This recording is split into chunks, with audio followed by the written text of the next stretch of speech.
नमस्कार। मैं ललित दिवंगन छाया दुर्ग छत्तीसगढ़ से आप सभी का हार्दिक स्वागत एवं अभिनंदन करता हूं। हम कोष्टा दिवंगन जन अपने कुल की इष्ट देवी के रूप में माता परमेश्वरी की पूजा आराधना करते हैं एवं सामूहिक रूप से प्रतिवर्ष बसंत पंचमी के पावन दिन परमेश्वरी जयंती मनाते हैं। छत्तीसगढ़ के ग्राम से लेकर प्रदेश स्तर तक की सभी इकाइयां बसंत पंचमी से लगभग एक माह तक परमेश्वरी महोत्सव का आयोजन करती है। इस अवसर पर कई स्थानों पर श्री देवांगन पुराण ज्ञान यज्ञ सप्ताह का भी आयोजन किया जाता है। श्री देवांगन पुराण कोष्टा देवांगन जाति की इष्ट देवी माता परमेश्वरी की महिमा गाथा है। प्राप्त जानकारी के अनुसार छत्तीसगढ़ में वर्तमान में चांपा के श्री किशन राव, खर्रा के श्री संतोष राव एवं दुर्ग के श्री गेंदलाल भाट नियमित रूप से श्री देवांगन पुराण के वाचन का कार्य कर रहे हैं। देवांगन पुराण की रचना श्री गेंदलाल भाट के परदादा स्वर्गीय श्री मोतीराम भाट ने संवत 1803 में किया है। श्री संतोष राव के अनुसार हम देवांगन वास्तव में मूर्ति पूजक नहीं हैं, हम तो प्रकृति यानी पूंजी की पूजा करते हैं। कुल 31 पूंजी होती है। ओम एवं स्वास्तिक मंगलकारी सूचक हैं। इन्हीं पर पूंजी को स्थापित किया जाता है। 3 पूंजी माता के 3 रूप माता ओंकारिणी, माता परमेश्वरी एवं माता रातमाई के लिए है। 2 पूंजी सूर्य एवं चंद्र के लिए, 1 पूंजी आदि पुरुष के लिए, 7 पूंजी स्वाद द्वीपों के लिए, 5 पूंजी 5 तत्व के लिए, 4 पूंजी 4 कहारों के लिए एवं 9 पूंजी नवग्रह तथा 9 मात्र शक्ति के लिए होती है। श्री देवांगन पुराण को देवांगन कोष्टा जाति का मान्य पुराण माना जाता है। प्रत्येक देवांगन को नियमित इस पवित्र पुराण का पठन एवं श्रवण करना चाहिए एवं माता परमेश्वरी के साथ आसन प्रदान कर उसकी पूजा करनी चाहिए। विभिन्न स्रोतों से प्राप्त जानकारी के आधार पर मैंने श्री परमेश्वरी महात्म्य के नाम से श्री देवांगन पुराण का लेखन हिंदी में किया है, जिसका विमोचन देवांगन जाति के जगत गुरु श्री श्री दयानंद पुरी जी महास्वामी हम्पी कर्नाटक के आशीर्वाद से 2 फरवरी 2020 को बेंगलोर में किया गया। बाद में श्री परमेश्वरी महात्म्य का 10 अन्य भारतीय भाषाओं कन्नड़, तमिल, तेलुगु, मराठी, मलयालम, उड़िया, बंगाली, गुजराती, पंजाबी एवं अंग्रेजी में अनुवाद किया गया है। विभिन्न क्षेत्रों के दिवंगत जनों की मांग पर अब इसका वीडियो रूपांतरण भी कर रहा हूँ।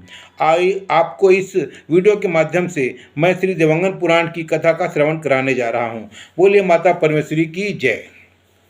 देवांगन पुराण की रचना राव के द्वारा हुई। तो सर्वप्रथम राव श्री गणपति जी की पूजा करता है। राव विघ्न विनाशक गणेश जी के चरणों में नतमस्तक होकर प्रार्थना करता है कि उनके चरणों के प्रताप से सुंदर गति प्राप्त होती है। संसार के स्वामी परम पिता परमेश्वर की कमल के समान सुंदर पदों पर अपना सिर श्रद्धापूर्वक नवाकर नमन करते हुए प्रणाम करते हुए वे कहते हैं कि ग्रंथ के शुभारंभ में आप शुभ दृष्टि फेरते हुए उन पर कृपा करें। देवांगन की कथा इतनी अपार है कि इसके सुनने मात्र से सारे भ्रम दूर हो जाते हैं, साथ ही समस्त दोष एवं दरिद्रता का नाश हो जाता है। अंतिम काल में वैकुंठ वास की प्राप्ति होती है। हे योग माया देवी, हे परमेश्वरी, संपूर्ण जगत की माता, मैं करबद्ध आपसे प्रार्थना करता हूँ। हे भुवन स्वामिनी माँ दुर्गा, मैं तुम्हारे चरणों की वंदना करता हूँ। हे भुवनेश्वरी, मैं तुम्हारे शरण में हूँ। जगत की सर्व सुंदरी माँ, मेरी रक्षा कीजिए।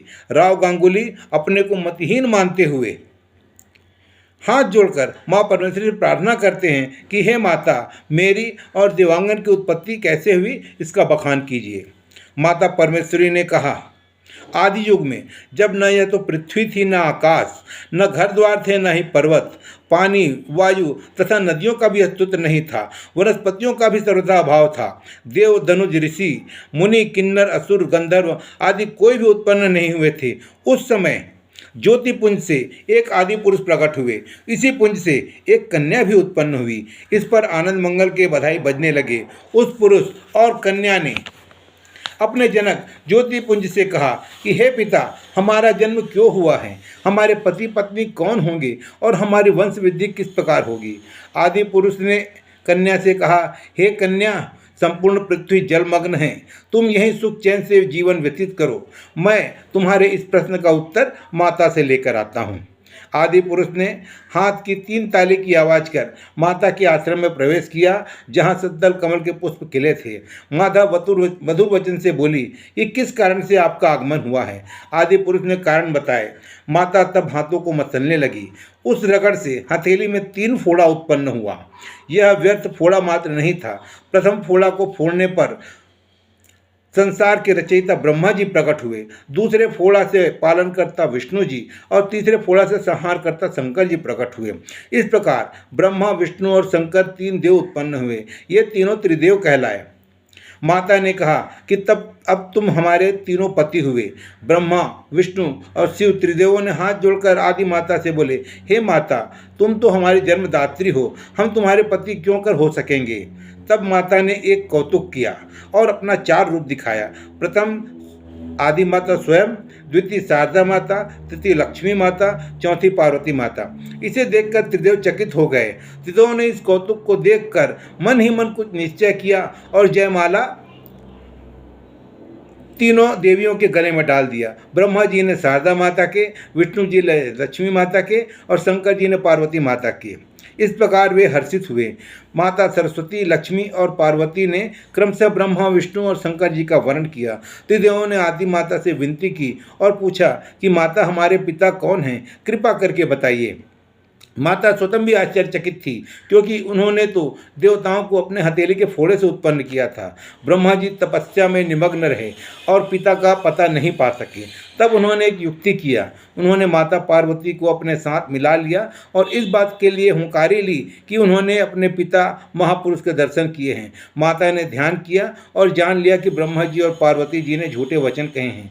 वे पार्वती पर बहुत नाराज हुई और ब्रह्मा जी को श्राप दिया कि इस जगत में कोई भी तुम्हारी पूजा नहीं करेगा। विष्णु जी और शंकर जी भी अपने पिता का दर्शन नहीं पा सके, परंतु ध्यान लगाने पर उन्हें सत्य का ज्ञान हो गया। त्रिदेवों ने तब माता से कहा कि धरती, आकाश, पर्वत, पानी, वायु, ब्रह्मांड, नदी, चंद्र, सूरज और तारों का निर्माण कैसे करें, किस प्रकार शेषनाग की रचना करें कि वह पृथ्वी का भार उठा सके। हे माता, आपसे विनती है कि इन सब का निर्माण कैसे करें, यह हमें समझाएं। माता ने कहा, पुत्र, मैं तुम्हें यह गुप्त कथा सुनाती हूँ। आदि पुरुष से 15 पुत्र और एक पुत्री अंडज के रूप में उत्पन्न हुए। पुत्री का नाम अष्टांगी रखा गया। उस तेज अंश से निरंजन उत्पन्न हुए, जिनके समान त्रिलोक में कोई भी विख्यात नहीं हुआ। अष्टांगी भी महाकांति के समान कांति वाली थी। अष्टांगी बहुत दिन तक निरंजन की सेवा करती रही। उस कन्या की अनुपम सुंदरता को देखकर निरंजन मोहित हो गए, कन्या को गले लगा लिया और संसार में प्रकट हो गए।